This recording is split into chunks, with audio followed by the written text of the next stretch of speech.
धीरे धीरे ले जइबो मकैया के भीतर गे, धीरे धीरे ले जइबो मकैया के भीतर गे, डालबो चोली में इतर गे, मारबो लहंगा के भीतर गे, डालबो चोली में इतर गे, मारबो लहंगा के भीतर गे।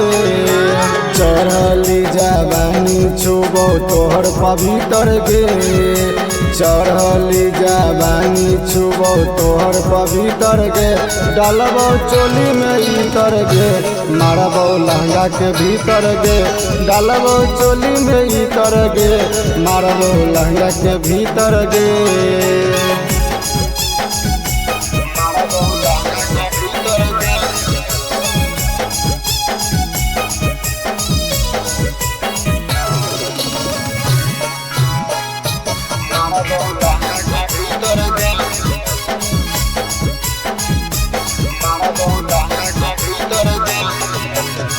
बोलावा पा बोलावा छौरी बड़े लगलो पीरी आगे, धीरे धीरे काम करबो सुने छौरी पीरी आगे। बोलावा पा बोलावा छौरी बड़े लगलो पीरी आगे, धीरे धीरे काम करबो सुने छौरी पीरी आगे। धीरे धीरे ले जइबो मकैया के भीतर गे, धीरे धीरे ले जइबो मकैया के भीतर गे, डालबो चोली में इतर गे, मारबो लहंगा के भीतर गे, डालबो चोली में इतर गे, मारबो लहंगा के भीतर गे।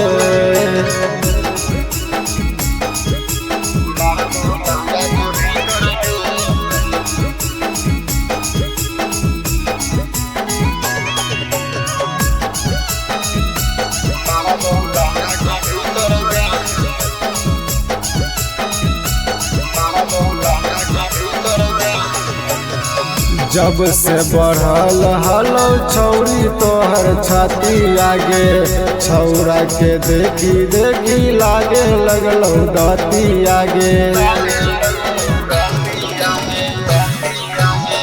जब से बढ़ल हलो छौरी तोहर छाती आगे, छौरा के देखी देखी लागे लगलो दाती आगे। राइटर आमनमा छूतो दोनों भीतर गे, सनी यादव छूतो छौरी दोनों भीतर गे, डालबो चोली में इतर गे, मारबो लहंगा के भीतर गे, डालबो चोली में इतर गे, मारबो लहंगा के भीतर गे। Krishna recording studio Delhi.